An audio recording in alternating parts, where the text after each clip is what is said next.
بسم اللہ الرحمن الرحیم۔ السلام علیکم۔ رسول اللہ صلی اللہ علیہ وآلہ وسلم نے فرمایا، تو کیا میری قوم مجھے نکال دے گی؟ ورق نے کہا، ہاں، کوئی ایسا آدمی نہیں جو تمہارے جیسا پیغام لایا ہو مگر اس سے دشمنی نہ کی گئی ہو۔ اگر میں نے تمہارا وہ دن جس دن تمہاری قوم تمہیں مکہ سے نکالے گی پا لیا تو تمہاری زبردست مدد کروں گا۔ اس کے بعد ورق جلد ہی فوت ہو گیا اور وحی رک گئی۔ غار حرا میں پہلی وحی اتر کر بند ہو گئی تھی۔ یہ بندش کئی روز تک قائم رہی۔ اس کی وجہ سے نبی صلی اللہ علیہ وآلہ وسلم کو سخت رنج و ملال ہوا۔ مصلحت الہی اسی میں تھی، کیونکہ اس طرح خوف جاتا رہا، معاملے کی نوعیت کو سمجھنے کا موقع ملا اور دوبارہ وحی کی مشقت جھلکنے کے لیے صرف یہی نہیں کہ طبیعت آمادہ ہو گئی بلکہ ایک گونا شوق اور طلب بھی پیدا ہوئی۔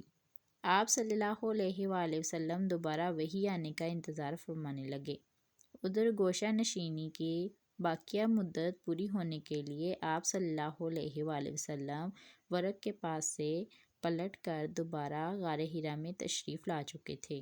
پھر جب ماہ رمضان ختم ہو گیا اور آپ کی مدت اعتکاف پوری ہو گئی تو حسب عادت پہلے شوال کی صبح حرا سے اتر کر مکہ روانہ ہوئے۔ نبی صلی اللہ علیہ وسلم کا ارشاد ہے، میں پہاڑ سے اتر کر میدان میں پہنچا تو مجھے پکارا گیا۔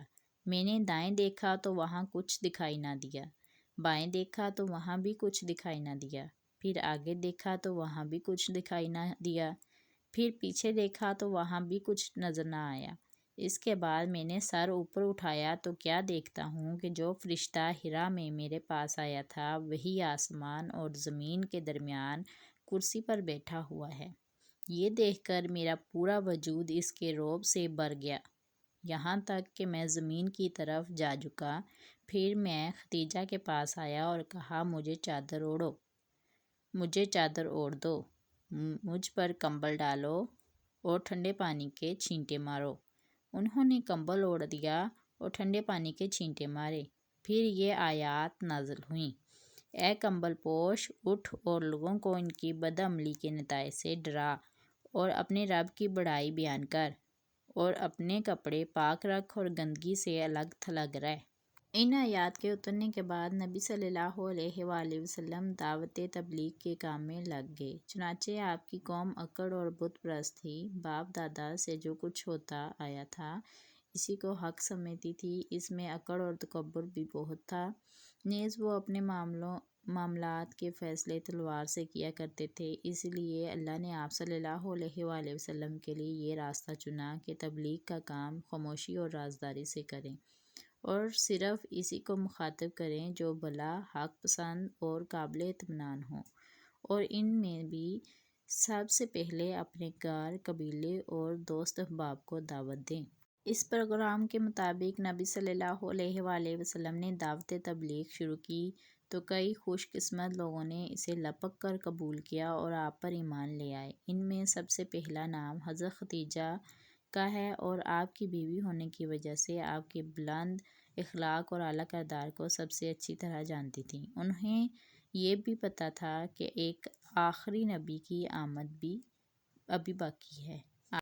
وہ آپ کے تعلق سے کچھ معجزات، حالات اور واقعات بھی سن چکی تھیں اور آپ صلی اللہ علیہ وآلہ وسلم میں نبوت اور رسالت کی جھلک بھی دیکھ چکی تھیں۔ جیسا کہ ورق نے بتایا تھا کہ جو فرشتہ آپ کے پاس آیا تھا وہ حضرت جبرائیل علیہ السلام تھے۔ جو کچھ لائے تھے وہ وحی الہی تھی، اور سب سے آخری بات یہ کہ سورہ مدثر کی ابتدائی آیات جب اتر رہی تھی تو حضرت خدیجہ رضی اللہ تعالیٰ عنہا بنفس نفس وہاں موجود تھیں۔ اس لیے یہ بالکل فطری بات تھی کہ وہ سب سے پہلے ایمان لاتی۔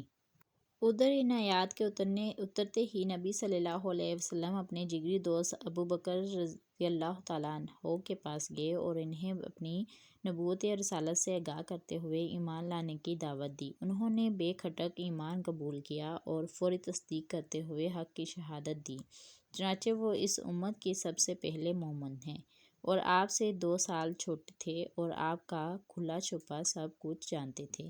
لہٰذا ان کا ایمان لانا آپ صلی اللہ علیہ وسلم کی سچائی کا بہترین ثبوت ہے۔ مزید ایسی ویڈیو دیکھنے کے لیے میرے چینل کو لائک، فالو اور سبسکرائب ضرور کریے گا۔ اللہ حافظ۔